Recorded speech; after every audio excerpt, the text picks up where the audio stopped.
Good morning, good morning. I bet you not thought you'd never see me again, that I dropped off the face of the earth. It is Tuesday, August 8th. Oh my goodness, it's August already. And what are we up to now?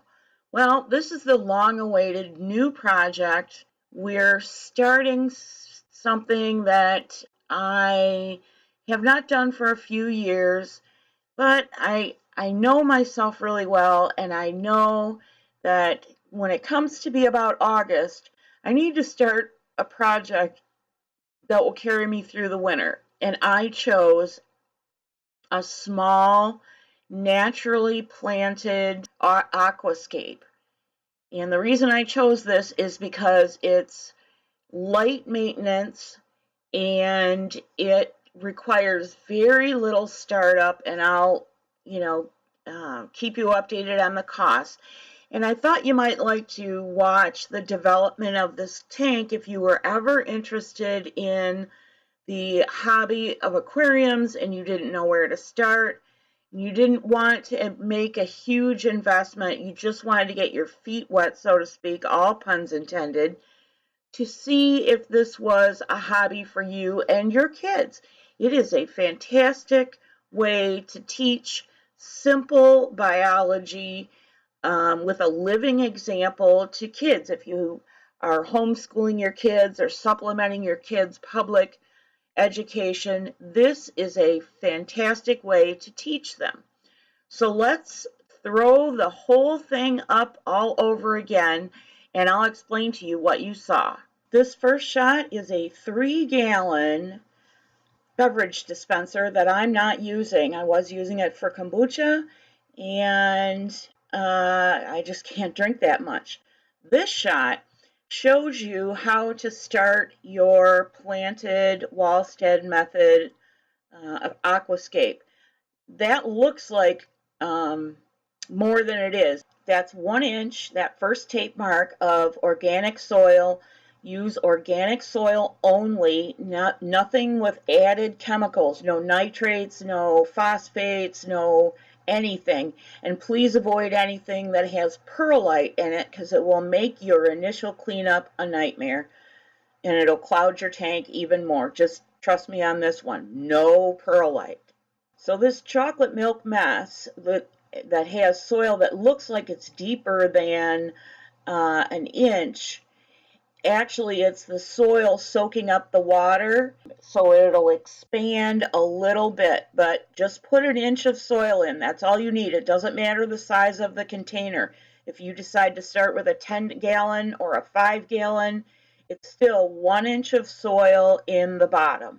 And then the next thing you're going to do is top it with 2 inches of gravel, preferably just regular river gravel or pebbles. You can find all kinds of stuff like that on Amazon, on eBay. I suggest eBay.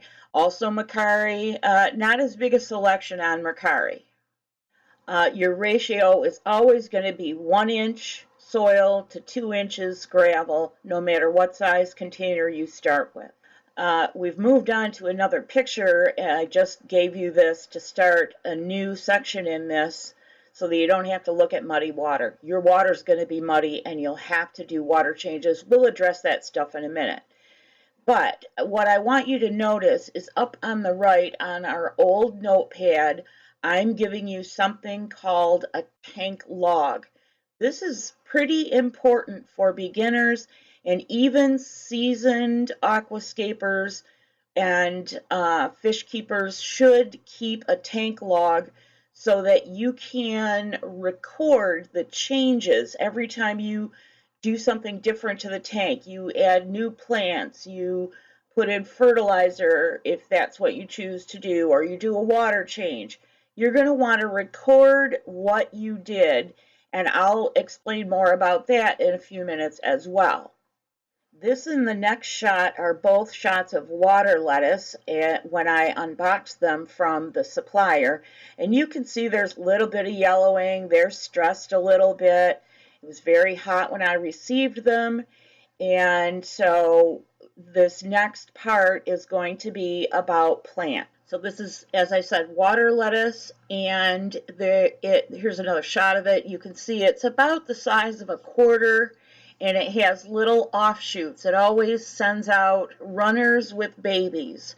It's what's called a floating plant, and it's good for sucking up all the extra nutrients in the water column. So anything that the other plants in the water can't use that's hazardous to your livestock, whether it's fish, shrimp, snails, what have you, floating plants are fantastic at removing those things. Next, let's talk about some other plants that I added to this startup Walstad natural planted aquarium. The first three plants that I have for you are Echinodorus, Vesuvius, Halanthium, and I have given you a little screenshot so you can see what it should look like when it's not so stressed from shipping. I'll confess I don't know much about this plant. I've never raised it, but I do like the curling leaves, and I'm starting to see in the actual planted tank that the new leaves are starting to curl. So all that yellow and the sort of messiness of it is just stress from the move. The next two are what are called cryptocoinae. One is lutea, which I have raised before and I like, and the other one is cryptocoinae lucens, which I have not raised. But they're the same species, just a little different, and they are upright, sword-shaped leaves. And I like them very much. They look very nice in the aquarium and show up well in the mid-column. And this is a pest, or at least some people think it is, and for my purposes, it's a pest. It's a common pond snail, and we will talk about pests at a later date. And last for these startup plants is a bulb plant called Nymphaea stellata, or dwarf water lily. And you see a couple of shots of the leaves. They are arrow-shaped and they turn red.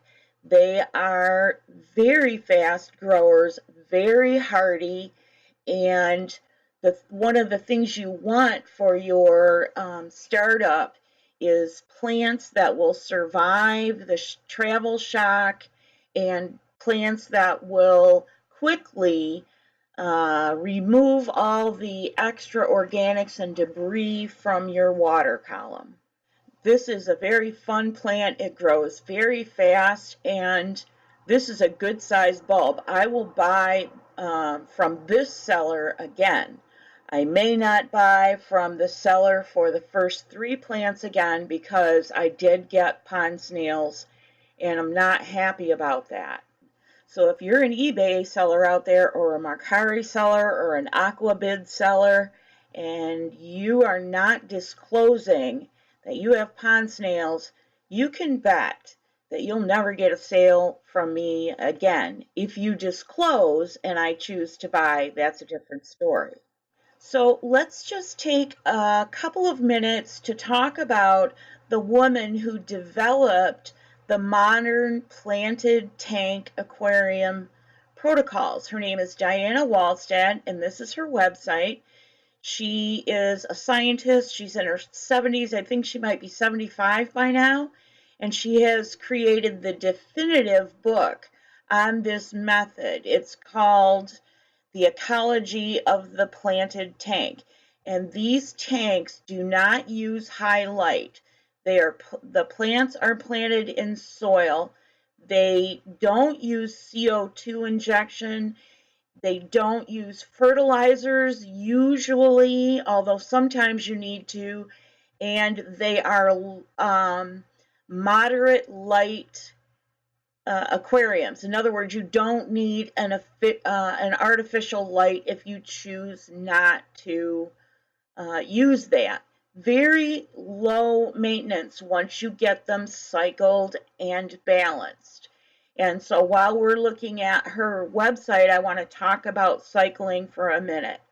If you choose to do this kind of tank and you're just going to have plants, set it up, let it grow, trim it, rearrange it, do whatever you like to it, but make sure that you're paying attention to the chemicals in your waters, which we will talk about in a further episode, and make sure that you are taking care of your plants as far as pruning and removing dead material, because you have no livestock to do anything about it.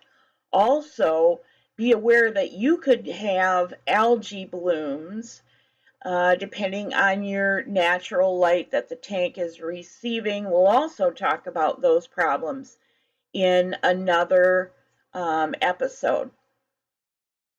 So if you have livestock, please do not add livestock before at least a month. I know, it's nice to look at the plants growing and you get excited about that, but as towards the end of the month, the third and fourth week, it's just agony waiting for the tank to stabilize itself so that you can actually introduce livestock. And in these small aquariums, also called nano aquariums, it's very important to have stable water parameters and a well-cycled tank. And that's what we will talk about next time on Halieusmedia with our fish update. I want to try and do these on Fridays. They should not be long videos.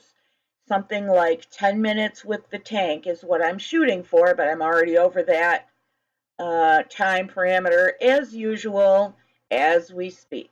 There's one more thing I want to show you on Diana's website. She has a PDF. It appears to be only one page, but if it's more than one page, it didn't load for me. And it just talks about sort of an introduction to water parameters and what plants over on the right-hand side in the gray bar are appropriate for these kinds of tanks, and there are many of them. You certainly won't lack for plant stock for these tanks. So you might be wondering, okay, you're going to have a planted tank and you're going to have maybe some livestock. Where is the dog? Well, here she is. She's probably not as happy today as she was on that day. Nevertheless, we'd like to say thank you for stopping by from me, the Shepherd, and Pyre Media. Have a fantastic weekend, and we'll see you soon with tank parameters and updates.